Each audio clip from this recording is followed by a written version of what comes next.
বন্ধুরা, ঘুরতে আমরা সবাই ভালোবাসি। নতুন জায়গায় এক্সপ্লোর করা যায়, নতুন কালচার সম্পর্কে জানা যায়, আর সবচেয়ে বড় কথা, দৈনন্দিন জীবনে স্ট্রেস অনেকটাই কম থাকে।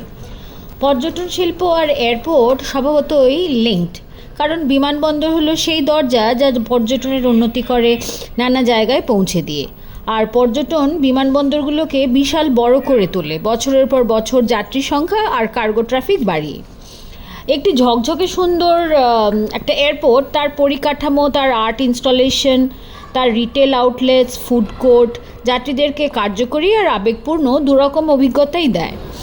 তাছাড়া এয়ারপোর্টে তো সেই রুটিন কাজ, check in, security, baggage collection, অনেকটা হাঁটা, এই আর কি।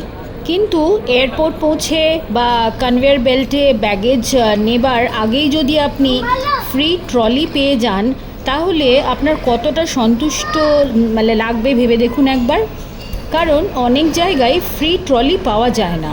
অবশ্য সেটা আমাদের দেশে এখনও সেরকম চালু হয়নি।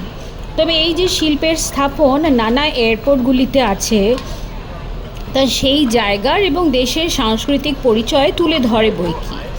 আর ছোট ছোট আর্ট ফর্মগুলো এয়ারপোর্টের পরিবেশকেও চেঞ্জ করে দেয়, যাত্রীদের উপভোগ করার, সেলফি তোলার, যাত্রাকে স্মরণীয় করার সুযোগ করে দেয়। উৎসবের সময় এই এয়ারপোর্টগুলোতেই এক আনন্দের পরিবেশ উপহার দেয় যাত্রীদের। কলকাতা এয়ারপোর্ট বলুন বা দিওয়ালির সময় অন্যান্য এয়ারপোর্ট বলুন, সবগুলোকে খুব সুন্দর করে সাজানো হয়।